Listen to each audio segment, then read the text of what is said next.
Taiwan को लेकर America और चीन एक दूसरे के आमने सामने आ गए हैं। अमेरिकी सदन की स्पीकर नैन्सी पेलोसी के ताइवान दौरे को लेकर दोनों देशों के बीच तनातनी बढ़ गई है। चीन ने पेलोसी की यात्रा पर आपत्ति जताते हुए अमेरिका को लगभग धमकाया, लेकिन नैन्सी इन धमकियों को नजरअंदाज कर ताइवान की राजधानी ताइपे पहुंच गई। 25 साल बाद ऐसा हो रहा है जब अमेरिकी सरकार के किसी अधिकारी की ताइवान यात्रा हो रही है। अमेरिका ने नैन्सी पेलोसी की सुरक्षा के लिए एयरक्राफ्ट भेजे हैं। अमेरिका के 13 एयरक्राफ्ट जापान से रवाना हुए हैं। ऐसे में सवाल उठ रहा है कि क्या ताइवान मुद्दे को लेकर अमेरिका और चीन टकराने वाले हैं। ऐसा इसलिए कहा जा रहा है क्योंकि नैन्सी पेलोसी के ताइवान दौरे पर चीन कड़ा विरोध जता रहा है और इस यात्रा को उसने अपने अस्तित्व का सवाल बना लिया। चीन इस यात्रा को स्वीकार करने को हरगिज तैयार नहीं और अमेरिका पीछे हटने को राजी नहीं। पेलोसी अमेरिकी सरकार में तीसरे नंबर की अधिकारी हैं और लंबे समय से बीजिंग की आलोचक हैं।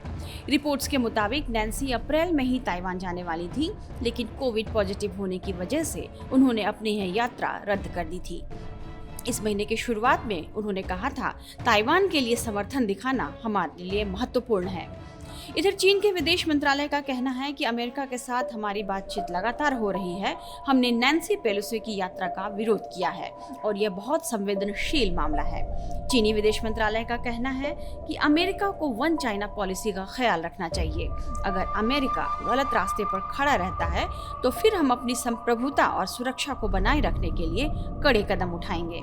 चीन ने लगभग धमकाते हुए कहा कि यदि अमेरिका नहीं मानता है तो हम वह सब करेंगे जो एक स्वतंत्र देश को करना चाहिए। चीन ने धमकाने के अंदाज में ही कहा कि चीनी सेना हाथ पर हाथ रखकर नहीं बैठेगी और ताइवान की स्वतंत्रता को रोकने के लिए मजबूत और कड़ी कार्रवाई करेगी। दरअसल ताइवान एक स्वशासित द्वीप है, लेकिन चीन का दावा है कि ताइवान उसका हिस्सा है। अमेरिका ताइवान का समर्थक है, इसलिए चीन की इन धमकियों की परवाह किए बगैर नैन्सी ताइवान पहुंच गईं।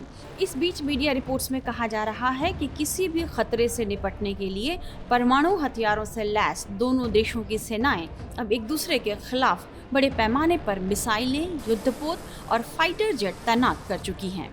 चीन की सेना ने नैन्सी पेलोसी को पीछे हटाने के लिए ताइवान स्ट्रेट में जोरदार युद्धाभ्यास शुरू कर दिया है।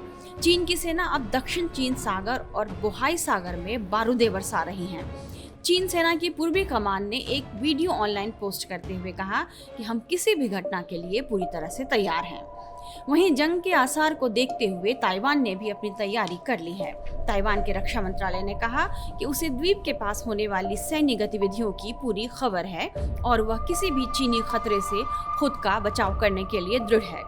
दुनिया भर के शेयर बाजार फिर एक महाजंग की आशंका की वजह से डरे हुए हैं। ऐसे में दुनिया सांस रोके यह देख रही है कि क्या रूस यूक्रेन के बाद दुनिया में एक और महायुद्ध होने वाला है। टाइम्स नाउ नवभारत डिजिटल की रिपोर्ट। खबरों के पीछे की खबर पहुंचाते हैं हम, आपकी आवाज को मुद्दा बनाते हैं हम। टाइम्स नाउ नवभारत को YouTube पर लाइव देखिए, सब्सक्राइब करिए और बेल आइकन जरूर दबाइए।